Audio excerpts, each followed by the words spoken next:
huge developments with regards to Israel and the Gaza Strip. We have now passed 100 days since October 7th, 100 days of Israel's assault on the Gaza Strip. Let's go ahead and put some of the overall statistics just so we have a sense. Euromed Monitor, they've been tracking the number of deaths, the number of casualties, number of journalists killed, and they actually had a headline that in 100 days of war, there are 100,000 Palestinians who have either been killed, injured, or who are missing. Now, the top line numbers here in terms of killed, and they include in this number those who are presumed dead under the rubble, which is why their number is a little higher than what you see like from the UN. 31,497 killed, 12,000 plus of those are children, 6,000 plus of those are women. Some close to 29,000 of those are considered to be civilians or estimated to be civilians. You have nearly 2 million Palestinians who have been displaced. The amount of destruction to buildings and civilian infrastructure in the Gaza Strip is really, difficult to comprehend. It's on the level, has surpassed even the level of something like the Allied bombings of Dresden. Nearly 70,000 homes have been destroyed. Almost 200,000 homes have been partially destroyed. 320 schools damaged, 1,671 industrial facilities damaged, 239 mosques damaged, 3 churches damaged. And you can see also the toll on healthcare professionals, civil defense workers, and on the press. So horrific numbers. This is as of January 14th, so as of yesterday, any way that you put it. At the same time, something we have been tracking closely here, especially in the wake of that UN report, that half of all residents of the Gaza Strip, half of all Palestinians in the Gaza Strip are starving, and 90% have regularly gone days without having a single thing to eat. So that is the context for these videos. Let's put this up on the screen that we can see. This is in northern Gaza. These are people who have come out effectively of hiding, risking their lives, trying to find food, with the expectation that there is a food truck delivery. And you can see them all clustered here. And what happens? The Israeli forces, the IDF, begins firing on these people. That is why they are fleeing, as they are out risking their lives in an attempt just to find food and avoid starvation. So it is truly a horrifying situation. Reminder, this is an official representative of the Israeli government, of this agency called KOGAT, which is responsible basically for coordinating humanitarian aid. This was a quote that this individual gave to Haaretz, who said, "There is no hunger in Gaza. There were stockpiles of food in Gaza. Don't forget that this is an Arab Gazan population whose DNA is to hoard, certainly when it comes to food." So these are the sort of just like blatantly racist and denialist rhetoric that is coming out of official Israeli agencies with regards to the level of hunger, Saagar, that is being experienced right now in the Gaza Strip, which experts are saying the hunger and the disease may ultimately claim far more lives than the bullets in the bombs. I mean, that's usually the case, actually, if we think back to some of these conflicts, kind of tried and true strategy. I think the problem right now for the Israelis is that the more and more that this is happening is that they can't claim it's in the midst of a lot of the war. So, for example, previously some of the numbers and all of that you showed, that was during actual bombing campaigns. Now, as I understand it, a lot of that has been reduced. I'm not saying it hasn't happened. Obviously, these people were fired upon. But now we're getting into the big occupation questions. And while all of that happens and things shake out, there's all this reporting right now between the U.S. and what they're exactly, the plan that they're trying to push. It's a cockamamie scheme involving Saudi Arabia, recognition, Palestinian statehood, American dollars, and much more, is that this acute hunger situation is going to remain the biggest center of gravity. And it also will determine a lot of the follow-on events, especially because they can't stop the images that continue to come out. And I mean, already we're seeing degradation akin to Mogadishu in Somalia, back in the 90s. And the same problems are going to arise that happened at that time. If everybody wants to remember, we had a global crisis, the Somalis that were descended into complete civil war, and there were all these different warlords. The UN was trying to make inroads, and the entire U.S. mission was to try and support the World Food Program, tended into Black Hawk Down. Eventually, we withdrew. Somalia never really has been the same since. The question, too, is here about what is going to constitute in Gaza. Eventually, this will consolidate, and always does, to control for resources. So will Hamas, rise? Will we have insurgency that battles it out with another group? What about these Palestinian Authority officials? Who's going to take,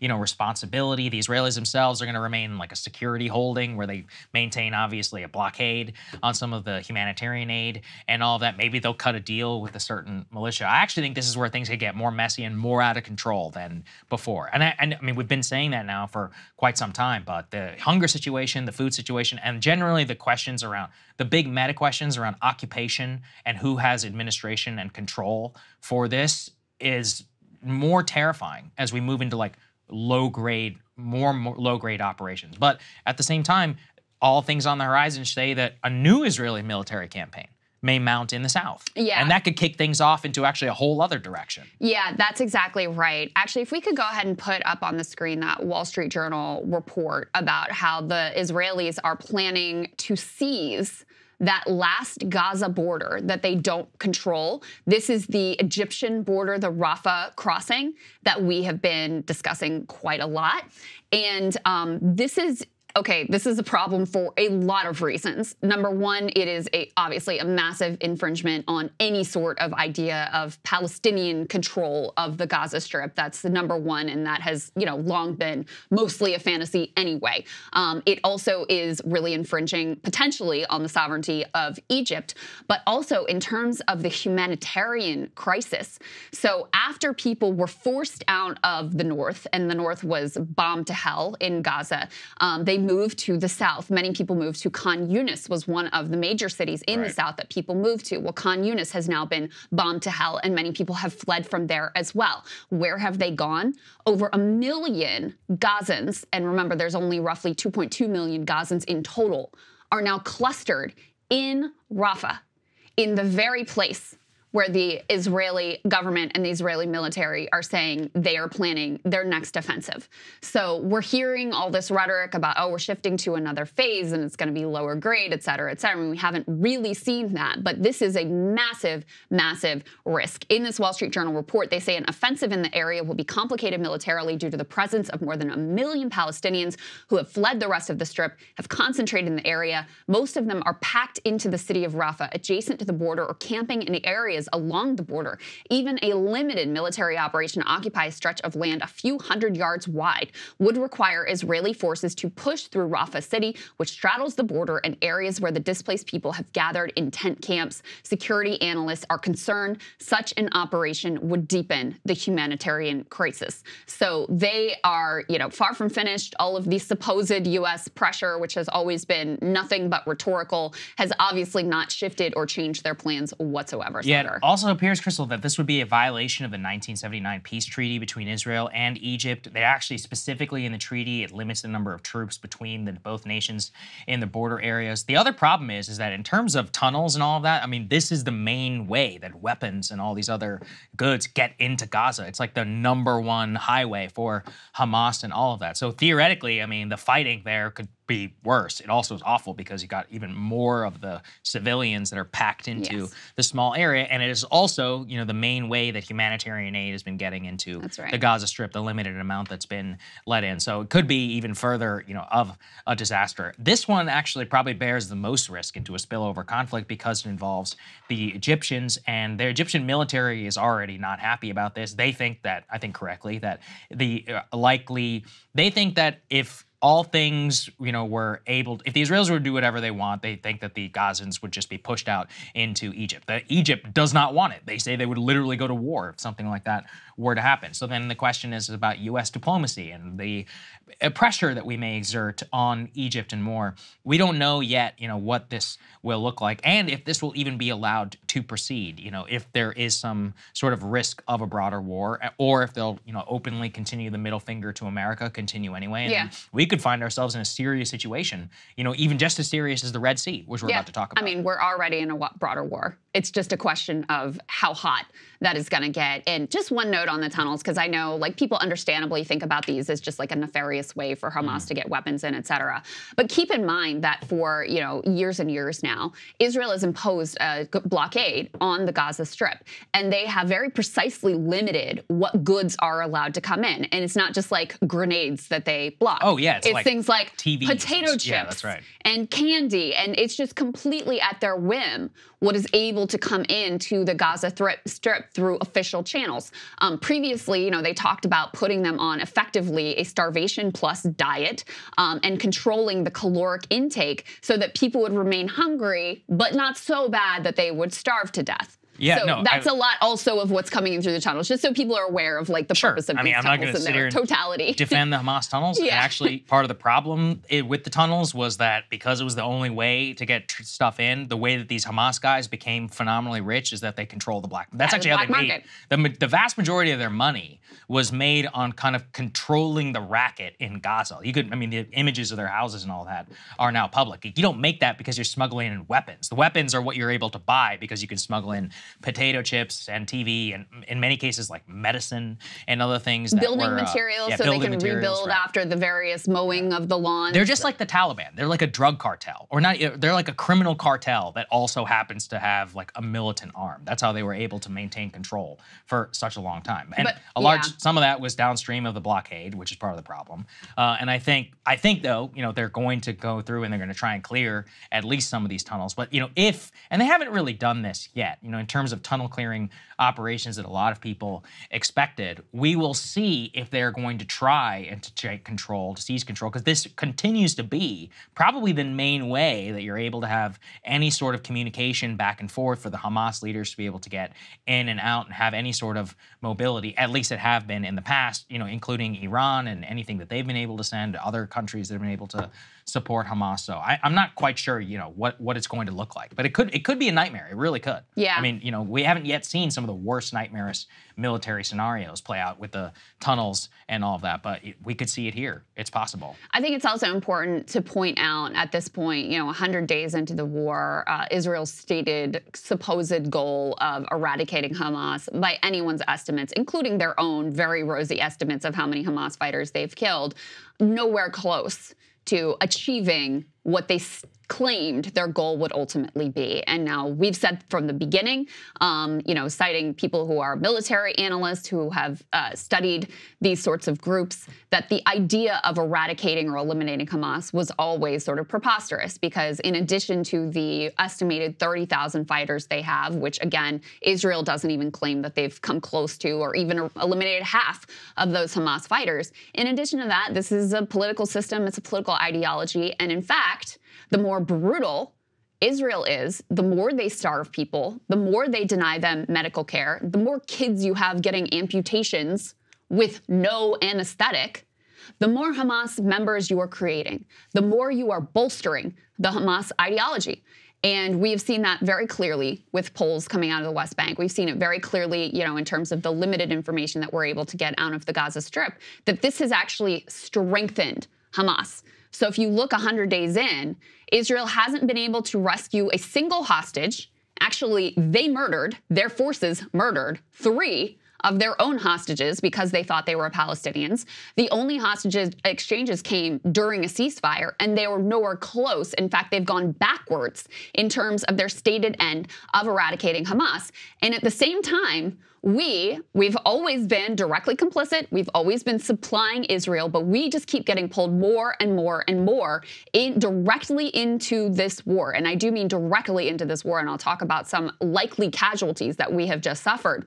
But here is Bibi Netanyahu telling an Israeli outlet, and this is going back to D3 guys, telling an Israeli outlet that when Tony Blinken, our Secretary of State, was there in Israel, he told him flat out that this is our war too, which, listen, frankly, looking at it, you can't really deny. Let's take a listen to that. A few days ago, I met the Secretary of State, Blinken. I thanked him for the American assistance, and I said to him, we waged this war after these monsters butchered us. We do not stop. We do not stop until we eliminate the Hamas and bring back the hostages. And I also said it's not just our war, it's your war as well. This is the war of the sons of light against the sons of darkness. This is against the axis of evil led by Iran and the Houthis and the Hezbollah and Hamas. And I added that I don't forget for one moment that in addition to the war in Gaza, in addition to bringing back their hostages and the inhabitants to their homes, both in the north and the south, we have an existential mission to prevent Iran from obtaining nuclear weapons. That's my mission. That's our mission. And I said to the Secretary Blinken, this must be your supreme mission as well. There is so much there to break down. I mean, first of all, just him blatantly saying this is our war too, which again, I can't even disagree with at this point. Secondly, he is one of a number of Israeli officials who are thumbing their nose at the supposed concern that the Biden administration has expressed about the length of this war, about the indiscriminate bombing of this war, about the humanitarian crisis. He says there very clearly, we are going to do what we want to do. And finally, and he also talks again about the sons of light versus the sons of darkness. We see what the supposed sons of light have been doing to thousands and thousands, millions actually, of civilians in the Gaza Strip. And then he goes on to tell us what our foreign policy priorities should be with regard to Iran. Iran, who again, yes, they have supported Hamas. They were not involved in October 7th. And Bibi Netanyahu is here telling us what our foreign policy priorities should ultimately be. So there is a lot there, Saagar, to take issue with. And also again, in this day and age, they should probably realize that we hear them when they're speaking in Hebrew as well. And there is an ability to translate here. But the fact that this is for an Israeli Hebrew language audience, he clearly thinks he's able to sort of keep this from the American public. I mean, I think he's right. If you look at the headlines across America today, it's going to be Iowa and it's going to be the blizzard. And that's what the vast majority of people are. How many people are going to listen to a translated version? Actually, when I was in Israel, one thing I did notice, they watch a lot of news. It's a very news-consuming public. Oh, really? I mean, it makes sense. They're a nation always either on the brink or currently involved in a war. So they're very closely monitoring. It's much smaller, more homogenous. So anyway, my point being that he's much more likely to get his message across to the people who he needs to save his ass and not get kicked out of office, as opposed to people who are in the U.S. who have all kinds of different concerns. So I don't necessarily think it's probably, it's not the wrong move on his part because he's been able to basically get away with everything that he wants. The real question, Krystal, do we have the element from Axios? Yeah, let's put it up there, please. D6. On the screen. That just demonstrates here, kind of what U.S. policy towards this been out. It says Biden is frustrated and running out of patience with Netanyahu, U.S. officials tells me. I mean, it's just like the 99th story now, leaking behind the scenes. At a certain point, either back him or don't. And this is where it's what are we doing here? Are we, it's unequivocal support on the back end, but then always covering our ass in the press. Either call him out in public and pull the support and tell him to wrap it up, or back him 100%, honestly. But, trying to have it both ways is just ridiculous, in my opinion. I mean, really what I think we need to do, what I've seen in the past now, what I've seen some even Obama people float is Biden needs to press for a change in government in Israel. And look, I know that this, sounds a little bit like interfering, but at this point, given the intertwinement of the two governments, I think we should just make it clear, be look, Bibi, we don't have any confidence in you. So it's Israel, you guys can figure it out. But until we see long-term change and you actually, change your government, you have somebody who can speak properly on your behalf, then, U.S. support, it's just not going to happen. Yeah. For this interim period, because at this point, he's just putting us in such a precarious position. We're about to talk now about the likely unfortunate casualties, already in a war they're suffering right now. And it's just costing America billions of dollars, from the shipping, look, I can add up the bill for all the bombs that we just put on Yemen, and it's probably well over 100 million if we don't even include all the resources that we've deployed. And just in general, this was my same critique of, Ukraine, think about the amount of brain space that this takes up for the U.S. military, for the American president, and for decision makers in Washington. That is the most precious thing in the world. It's like the entire world is currently revolving around this conflict. And it's like, if that's going to be the case, then like we should have less of an impotent role, I think, in it. Yeah. I would say so. I would say so. I mean, I just can't with these endless pieces about how frustrated they are and how they're trying so hard behind the scenes, et cetera, et cetera. I want you to think about how completely bizarre this is, that you have the president and his aides leaking to Axios that they are basically in disagreement with their own policy set by the president of the United States. Right. I mean, this president is the one who has set no red lines, unconditional support, rushing weapons, bypassing Congress to rush these weapons and the 2,000-pound bunker buster bombs that are being dropped on civilians. So if you really are frustrated with the war effort, you sure have a funny way of showing it. It dovetails with this always frequent, feigned Democratic Party impotence, like pretending like, oh, things are just happening and we have absolutely no control of them. No. You set the policy. You set the strategy. You are the ones who have made it very clear that, yes, you may do a little bit of hand-wringing, but at the end of the day, you're going to give Israel and you're going to give Netanyahu every single thing that they want. So, of course, they're not going to listen to you. Of course, Bibi's going to go on Hebrew, in Hebrew language on Israeli news and be like, yeah, we told them we're not stopping. We're doing whatever the hell they want. And this is our war. And by the way, we think you should attack Iran next. Like, of course he's going to feel entitled to do that because that is the policy that you set. So to go to the press, and I have to say too, like, these reporters just lay this out totally credulously based on, whatever it is that the officials are saying, without providing any context that, hey, if they actually had a problem with it, there are weapons, there are tools that we could use, including not shipping them the weapons that they want until they do the things that you supposedly claim that you care about. But just to give you, a very clear sense of how this is not at all dissonant. Bibi's policy is not at all dissonant with the Biden administration policy. The White House just put out their statement about 100 days of war. How many times do you think they mentioned Palestinians? How many times? Zero. Zero. They did not mention Palestinians, the massive death, the hunger, the starvation. They did not mention it a single time. So yes, if you're Bibi Netanyahu, you're looking at that, you're looking at Joe Biden. Okay, he hung up on the phone with you in a huff 20 days ago. Who cares? Who cares? Saagar, I thought there was an extraordinary quote in that Axios piece from Senator Chris Van Hollen, who is a totally party-supporting standard issue Democrat, who says, for now, Netanyahu appears more willing to listen to Ben-Gvir and Smotrich than to what the president of the United States says. And it is no surprise why that would be. First of all, he's ideologically aligned with them. That's number one. Number two is that they actually are willing to threaten to withhold their support, break up his coalition, and undermine his power base. So yeah, they have a lot more power and they have a lot more say, even though the Biden administration would like to pretend there's some fringe voices irrelevant to the government. We have a Democratic senator here who, by the way, was just in the region, who was saying, not the case, not the case. These people actually have a lot of influence, way more influence than the president of the United States is willing to exert. Well, why wouldn't he have more influence? Like, Biden is willing to back him, and these people are actually control his political future. So I actually think it's quite of a rational move on his part. But listen, we're probably just not going to change anything about it. So it is what it is. Yeah. Hey guys, if you like that video, go to breakingpoints.com, become a premium subscriber, and help us build the best independent media organization on the planet. That's right. We're subscriber funded. We're building something new. We want to replace these failing mainstream media organizations. So again, to subscribe, it's breakingpoints.com.